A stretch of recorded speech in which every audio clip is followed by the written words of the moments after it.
Howdy-ho, neighborinos. Once again, it's Keith Bird with another spine-tingling edition to Cybersecurity for Civilians 101. Today, we're going to talk about paying people off. If you've taken out a loan from a guy named Vinny, and he's coming around with a baseball bat, no, I'm kidding. I'm not talking about that type of payment. Since our topic always has to do with keeping the bad guys off of your computer and out of your stuff, we're going to run through different ways you can pay people online from a security standpoint. Meaning, we're going to talk about good choices and bad choices and briefly explain why they're good or bad. One of the bad choices might come as a surprise to you: debit cards. We use them all the time because of convenience, right? But what's the problem with a debit card? Simply put, if someone gets a hold of that card number and the expiration number and then that little 3-digit code on the back, they can empty out your bank account in no time flat, and there's no stop sign in front of that. And although it is possible to get your money back from the bank, it is going to be a bear to do so. Instead of using a debit card from a security point of view, you're much better off using a credit card. If your number gets stolen, you just notify the credit card company and you are on the hook for little or nothing of what the bad guys did with that card number. Okay, I'm going to rant a little bit about another option which I see people use all the time. And quite frankly, it sets my teeth on edge every time I hear the name. Venmo, which is owned by PayPal. Now, don't get me wrong, as far as I know, PayPal is fine. I've used PayPal with no problems. However, Venmo has some horrible security issues. Look at the links in the notes below, which were produced with about 30 seconds of Googling and searching for the phrase security issues with Venmo. Now, I want to be fair about this. Some of the articles you get are a little dated. I tend to give a company a break if they've had some issues back in 2015. People change. Companies change. I get that. But this has been ongoing for some time. As I've told you over and over and over, be extra cautious when a service is free. Somebody's gotta pay the bills. People transfer money to other people through Venmo, and it's all free. So how did Venmo make its money? Well, by selling its customer data to other companies.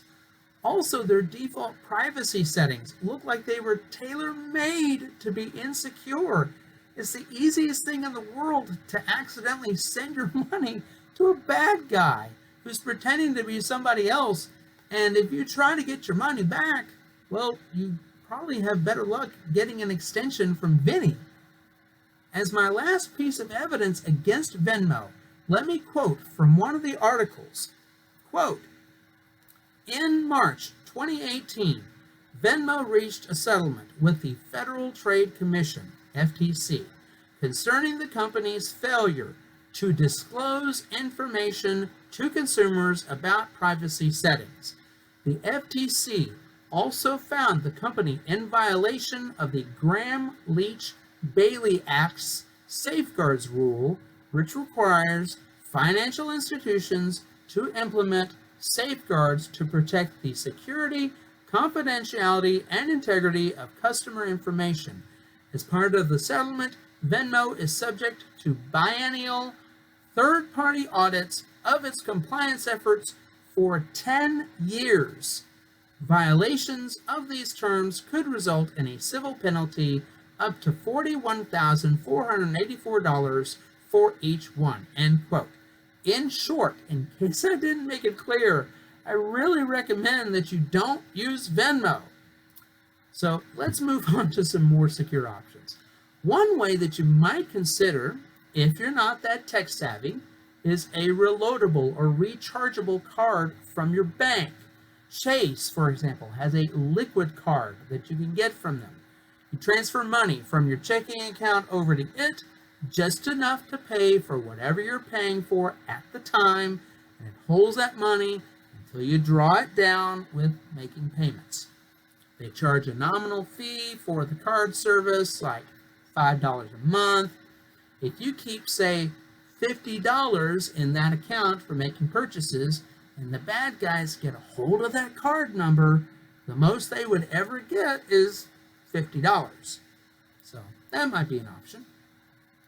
Another option with a little bit of a learning curve is a digital wallet system like Google Wallet or Apple Pay or Amazon Pay. Here's how it works. Let's say that you have a Google account, which most people do nowadays. You put a form of payment on file with them, say your debit card or credit card. When you're making a payment to a vendor who accepts Google Payment, that vendor never has access to any credit or debit card number. They get a virtual account number which they can use for a one-time payment. Your card information never leaves Google's servers. As best as I can tell, it's about as secure as you can get in this world. As for paying off Benny, sorry, I really can't help you with that. Anyway, that's it for this week. If you want to be notified when I put out a new video, be sure to click the subscribe button below. Thanks so much for watching, and God bless.